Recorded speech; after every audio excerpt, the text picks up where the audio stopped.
getting back to what James and May have been working on, I guess, specifically in the interior.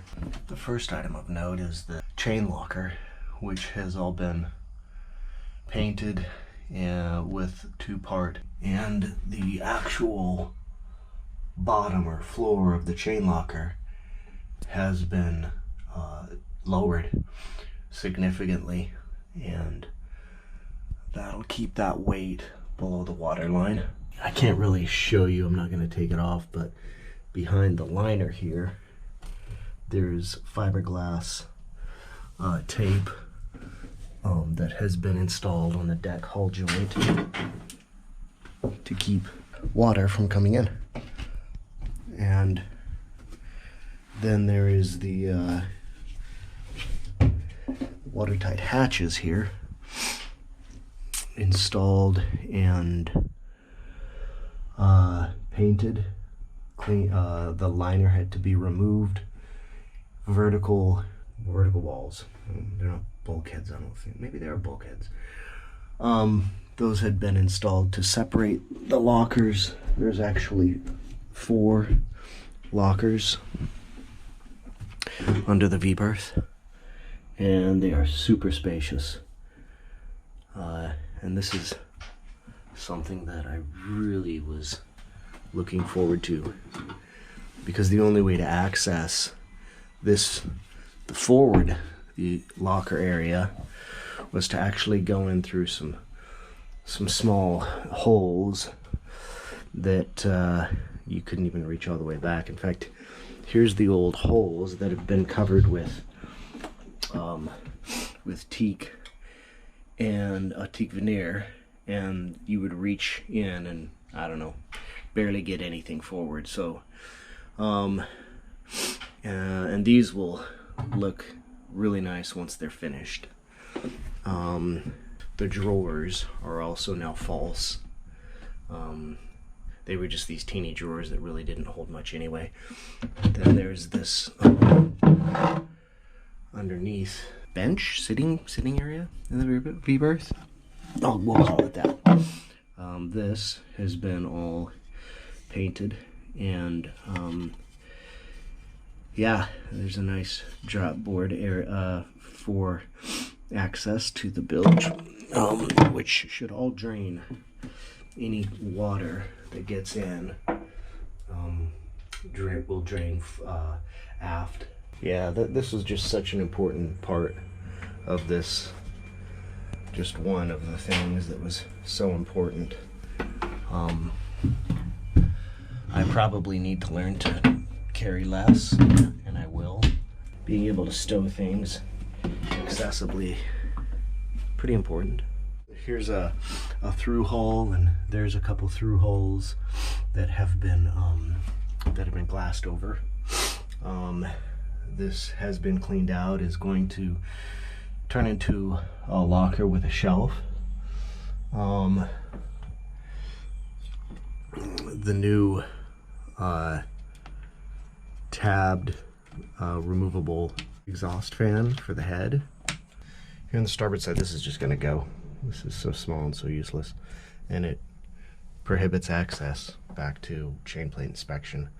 And yeah, and this is liner, and so that space it's not a huge area, but it is usable space that could be recaptured. And then I think, yeah, keep the hanging locker, keep the hangers, and build shelving instead of behind the head where I've always put the one wheel. This over here should be able to accommodate that. Here on the starboard side, James has finished building the integral water tank. Now before, the plastic tank from the builder, it was rated at holding 30 gallons of water, but that really never could be accomplished. The reason is that the plastic tank it had some leaks in it, and fortunately the leaks were toward the top of the tank. But when healing over, if the tank was too full, then it would just start leaking all over the cabin floor and into the bilge, and so I could never fill up the tanks full. So I think I probably filled them maybe on average 80% capacity. So anyway, this actually holds up to 37 gallons and is fully sealed off. And once you put this Beckson cover on, its water is not going to just spill out like it did before. See, there's baffling inside. This has been done on the starboard side, and then James will complete the port side. Top side, this is the baffled air vent for the composting head. This has been all built out for the new windlass. And this is the chain, where the chain will drop off of the gypsy wheel.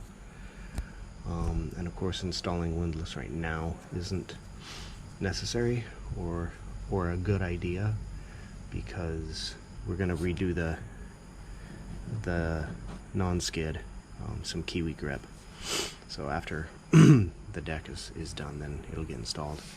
And then this has been closed off. This is where this used to be the chain locker access, where the chain would drop down. Yeah, it looks like James closed that off actually with a nice piece of teak. So will this sheave frame bracket that was made to replace the one from the factory a couple years ago is still useful, because it will hold the rudder shaft. James, what was that part on the rudder shaft? The cheek, the block? The pillow block. The pillow block, yeah. It'll secure the pillow block to the footwell. But we need to get rid of these. These are just not doing anything and in the way.